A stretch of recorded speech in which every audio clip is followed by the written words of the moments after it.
Buenas tardes, vamos a continuar con este pequeño repaso respecto a lo que viene siendo la inexistencia de la presunción de inocencia en materia fiscal como primer tema de los que vamos a comentar hoy. Vamos a comentar tres temas relacionados con los derechos de los contribuyentes, ¿no? La inexistencia de la presunción de inocencia en materia fiscal, vamos a comentarla al respecto. Vamos a comentar un tema que tiene que ver con, le llamamos el control difuso de la Constitución en el juicio contencioso administrativo. Vamos a hacer un pequeño repaso de lo que sucedió con el juicio contencioso administrativo. Hay que recordar que hubo unas modificaciones en el mes de junio y en el mes de julio, una nueva ley orgánica del Tribunal de Justicia Administrativa.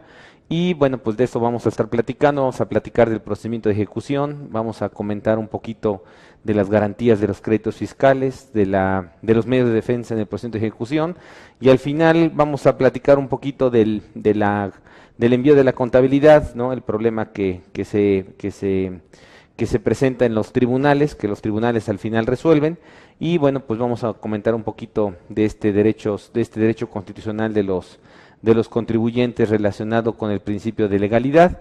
Y bueno, pues con eso vamos a continuar el día de hoy. El tema siguiente pues sería este que estamos comentando de la presunción de inocencia. La presunción de inocencia, diríamos que la presunción de inocencia significa una obligación constitucional, obligación que para el Estado que está en el artículo 20 de la Constitución. La presunción de inocencia es un derecho, por lo tanto, de los particulares, la regla general es que el que acusa está obligado a probar, y bajo ese criterio, pues aquí diríamos que el que acusa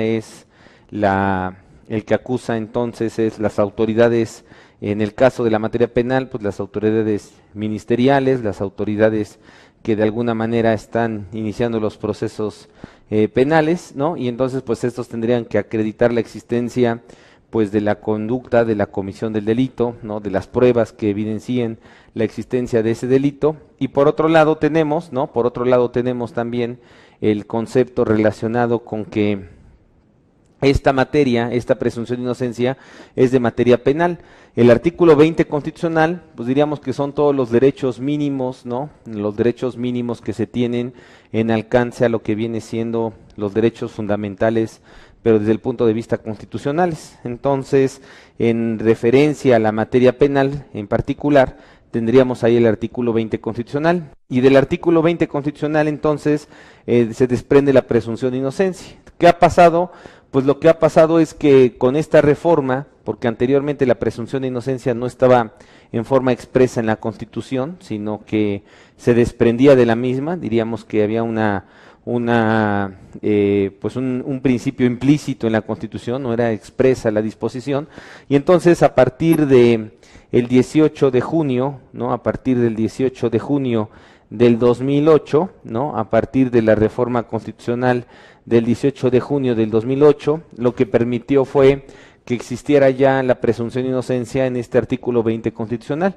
Al existir esta presunción de inocencia en el artículo 20 constitucional, lo que está representando entonces es la posibilidad de que los particulares puedan tener la oportunidad pues de ejercer este derecho, ¿no? Y que las autoridades sean las obligadas a cumplir con esta obligación. Bajo esa perspectiva diríamos entonces, ¿no? Bajo esa perspectiva diríamos entonces que la presunción de inocencia es aplicable en materia penal, es un derecho ya expreso en la reforma del 18 de junio de 2008, y bueno, pues uno de los grandes problemas es que las reformas constitucionales se llevan a cabo constantemente, ¿no? En la doctrina se ha considerado que las reformas constitucionales pues deben de ser lo menos posible, lo menos frecuente. Hay un principio que le llaman principio de resistencia constitucional, y ese principio de resistencia constitucional atiende a que no se realicen modificaciones a la Constitución permanentemente. Y bueno, pues aquí encontramos entonces que esta